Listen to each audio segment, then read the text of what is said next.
America से लेकर Canada तक गूंज रहा है जय भीम। क्या यह चंद्रशेखर आजाद की मुहिम का असर है? नमस्कार, आप देख रहे हैं न्यूज इंडिया लाइव।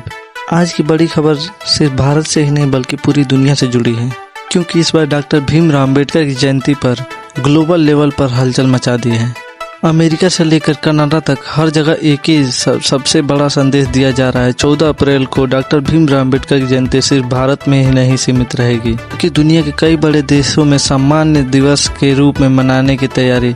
खास बात यह है कि अमेरिका जैसा ताकतवर देश अलग अलग मेयरों के स्तर पर इस दिन को सेलिब्रेट करने का आदेश जारी किया जा रहा है और सोशल मीडिया पर इसका दस्तावेज तेजी से वायरल हो रहा है। और यह किया जाता है कि इस दिन कई जगहों पर सरकारी दस्तावेजों और शैक्षणिक स्थानों पर अवकाश जैसी स्थिति देखने को मिल सकती है। इस पूरे घटनाक्रम को चंद्रशेखर आजाद की उस मुहिम से जोड़कर देखा जाता है। इसमें वह लगातार देश विदेश में अम्बेडकरवाद की बात उठाते हुए नजर आए। और याद होगा कि पिछले बार अम्बेडकर जयंती के दौरान आज़ाद अमेरिका में मौजूद थे और वहां भी कार्यक्रमों में हिस्सा लिया। अब कहा जाता है कि उसी कनेक्शन और लगातार प्रयासों का असर है कि आज अम्बेडकर जयंती ग्लोबल स्तर पर और ज़्यादा मजबूती से मनाई जा रही है। सिर्फ अमेरिका ही नहीं, बाकी कनाडा, यूनाइटेड किंगडम, ऑस्ट्रेलिया और दक्षिण अफ्रीका जैसे देशों में भी बाबा साहेब के विचारधारा को लेकर बड़े आयोजन होते हैं और कई जगहों पर उनकी प्रतिमा और स्थापना होती है।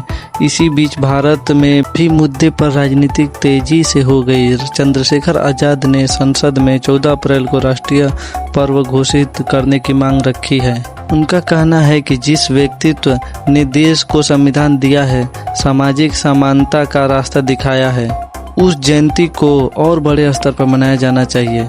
वही सरकार और अलग अलग राजनीतिक दल इसी मौके पर कार्यक्रम की तैयारी में जुटे हैं। कुल मिलाकर इस बार अम्बेडकर जयंती सिर्फ एक तारीख नहीं बल्कि एक ग्लोबल मैसेज बनती हुई नजर आ रही है। सामान्यता, अधिकार और सम्मान का मैसेज जो भारत से निकलकर अब पूरी दुनिया में गूंज रहा है।